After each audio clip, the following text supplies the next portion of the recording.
নমস্কাৰ ছাৰ বাইদেউসকল। ৰাজ্যৰ প্ৰাথমিক বিদ্যালয়সমূহৰ স্নাতক শিক্ষকসকলৰ গ্ৰেড পে হ্ৰাস কৰাৰ সিদ্ধান্তই বাহাল থাকিল। চৰকাৰৰ সিদ্ধান্ত বাহাল, শিক্ষকৰ আবেদন খাৰিজ উচ্চ ন্যায়ালয়ৰ। হয় ছাৰ বাইদেউসকল, ৰাজ্যৰ প্ৰাদেশিকৃত প্ৰাথমিক বিদ্যালয়সমূহত কৰ্মৰত স্নাতক শিক্ষকসকলে গ্ৰেড পে বৃদ্ধিৰ আৰ্জিৰে চলোৱা প্ৰায় 6 বছৰীয়া আইনী যুঁজখনৰ অৱশেষত বিফলতাৰে অন্ত পৰিল। ৰাজ্যিক কৰ্মচাৰীৰ দৰমহা আখুৱা সমিতিৰ পৰামৰ্শৰ পাছত হ্ৰাস কৰা গ্ৰেড পে পুনৰ বৃদ্ধিৰ বাবে বিভিন্ন জিলাৰ টেট উত্তীৰ্ণ স্নাতক প্ৰাথমিক শিক্ষক আৰু শিক্ষক সংগঠনসমূহে তৰা এলানি গোচৰৰ ৰায়দান কৰি আজি গুৱাহাটী উচ্চ ন্যায়ালয়ে স্নাতক শিক্ষকসকলে যি আবেদন কৰিছিল সেই আবেদন খাৰিজ কৰে, ৰাজ্য চৰকাৰৰ নিৰ্দেশনা বাহাল ৰাখে।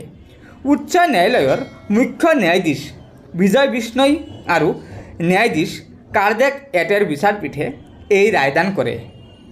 হয়, অসন্তুষ্ট স্নাতক শিক্ষকসকলৰ অধিবক্তাৰ যুক্তি খণ্ডন কৰি চৰকাৰী পক্ষই দৰমহা আখুৱা সমিতিৰ প্ৰতিবেদন আৰু চৰকাৰৰ সিদ্ধান্তৰ যুক্তিযুক্ততাৰ তথ্য আদালতত দাখিল কৰে।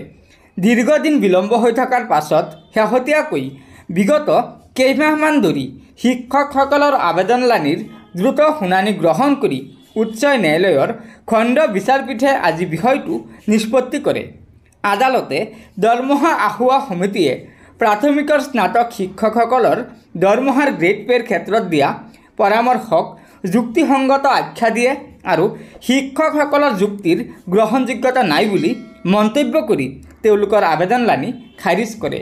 গতিকে ছাৰ বাইদেউসকল, এয়া নিশ্চয় ৰাজ্য নিম্ন প্ৰাথমিক বিদ্যালয়ৰ স্নাতক শিক্ষকসকলৰ বাবে এটা অত্যন্ত বেয়া খবৰ, কিয়নো ৰাজ্য নিম্ন প্ৰাথমিক বিদ্যালয়ৰ স্নাতক শিক্ষকসকলে 8,700 টকাৰ গ্ৰেড পেৰ আৰ্জিৰে উচ্চ ন্যায়ালয়ত গোচৰ তৰিছিল, কিন্তু সেই গোচৰ তেওঁলোকৰ পক্ষত অহা নাই, চৰকাৰী পক্ষৰ ফালেহে গৈছে।